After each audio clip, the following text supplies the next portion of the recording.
Hello and welcome back to my studio. I hope you're all keeping well and have been enjoying a really nice creative week. Today I'm going to be sharing a time-lapse of how I painted this lovely misty autumn woodland scene. First, of course, I sketched out a very loose, rough pencil sketch to follow as a road map. This gives me the shape of my trees in the foreground and a few distant trees. And the lay of the land, of course. But just before the demo, just to let you know that my new book, Landscapes in Watercolour, Techniques and Tutorials for the Complete Beginner, is available to purchase from all good bookstores. I'll leave a couple of links that you can follow to Amazon if you're interested in taking a look. The book went to its first reprint a couple of months ago, so I'm really pleased at how well it's doing, and I've got some exciting news coming up soon about a new book project that we're working on. So the first thing that I did was to set up my board at about 20 to 30 degrees tilt, and I'm using Canson Moulin de Roy cotton watercolour paper. It's cold pressed.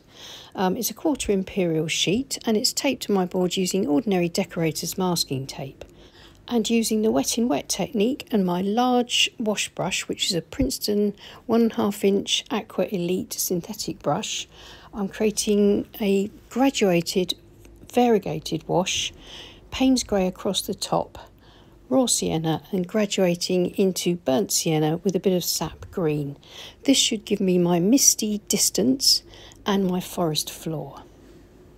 I've taken quite a rich mixture of Payne's grey and burnt umber. I dabbed the brush onto a tissue just to remove any excess moisture so I don't get any runbacks or cauliflowers. And then I'm putting in these trees into the wet wash. These marks will soften and diffuse as I'm painting wet in wet. And this will give me a really nice basis for adding detail with the wet on dry technique in the second stage of the painting. You can see that I'm being guided by my pencil outline, and that's why the sketch is quite important, because then you can paint confidently, knowing where your trees are going to be, knowing where your overlaps will be, and all that good stuff. And of course I'm using darker, richer paint for these foreground trees and paler paint for the distant trees, because paler, cooler colours will recede into the distance and these nice strong contrasts and warmer colours will stand out for the foreground. Please excuse the cohesive bandages that I'm wearing on my hands. I've had a bit of a flare-up of my arthritis again, and this really does help to support my joints and keeps them more pain-free. Trying to add a bit of variety to value and colour in the trees, and now using the palette knife just to scrape through the rich paint, and that gives me some lighter marks and starts to build up that tangle of sticks and twigs growing out from the trunks of the trees and a few lighter branches higher up in the canopy. So now working across the woodland floor or the forest floor, adding some dark, some details and trying to sort of pick out the lay of the land. I've laid my board flat so I don't get any downward diffusion, and this is ordinary table salt. A quick sprinkle into the rich damp paint should give me a lovely foreground. Now I need to leave it to dry completely.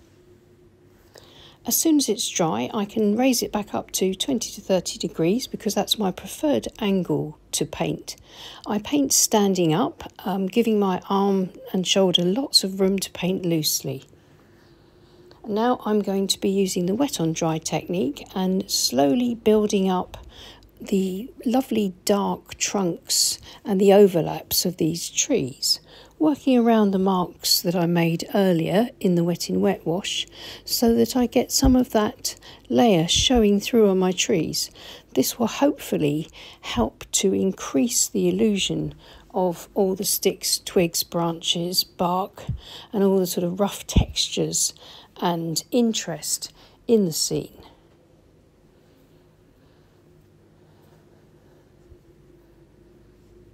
And by working around these marks that are already there, I'm building a little bit of complexity into the scene. Even though it's very simple and very loose, we're still starting to see some nice variety to the marks and some sort of suggested layering up of the trees.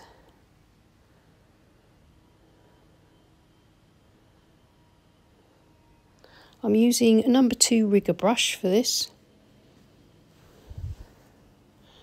This one's made by Pro Art, and the long springy hairs give me some lovely interesting marks. I can sort of direct it, but it also has a bit of a mind of its own. So some of the marks have that sort of fairly random look, which helps to keep this sort of woodland forest scene looking sort of quite natural and not at all manicured.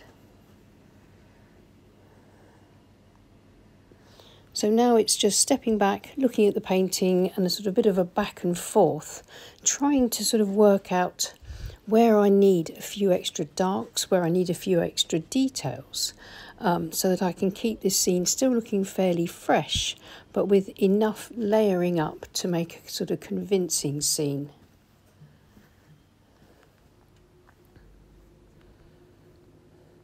I think I'm nearly at the point where I'm not sure how it's looking.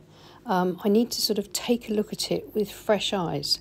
So in a moment, I'm going to take the masking tape border off, even though the painting isn't finished. Once I remove that border, it's like looking at the painting with fresh eyes, and suddenly things stand out that weren't very clear when you were sort of in the thick of painting, so to speak. So by doing that in a moment, I'll be able to see how much work I need to do on the tops of the trees and on any sort of interlinking branches. But at the moment, just dabbing in a few little random autumn leaves that are left on the branches here and there. So removing the tape, and as you can see, it gives you a much clearer look at things, and you can see where there's a lack of balance. As my paint has dried, it's dried back quite a bit lighter, so I think I need to get some much stronger darks in here and there, and certainly increase the tangle of twigs in the upper canopies.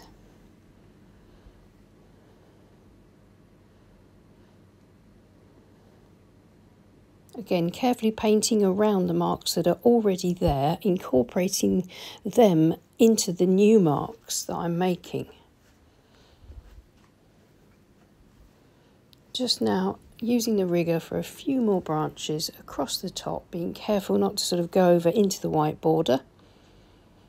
You can always retape it if you want to, but I sort of forgot to do that this time, so I'm having to be a bit careful when I get to the edge.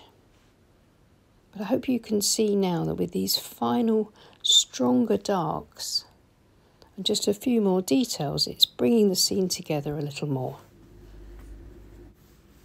If you're interested in supporting the channel, then if you look at the link below, as well as the links for my new book, there are links to Morgana's Patreon site, so please follow that link and go and support her on Patreon if you enjoy the videos here. She has lots of really beautiful, in-depth nature videos there with landscapes, flowers, birds, and it's all exclusive Patreon content. And I have plenty of similar content over on my Patreon page. So as I say, please follow the links below if you're interested in supporting the channel. And thank you so much to everyone that supports our channel already on Patreon. We really do appreciate you, and we absolutely love providing the exclusive content for you over on Patreon, as well as this lovely free content here on YouTube. Well, if you enjoyed the demo, then please click on the thumbs up button and subscribe to our channel if you haven't already. It really does help with our reach here on YouTube. And thank you so much again for watching. Take good care and happy painting. Bye.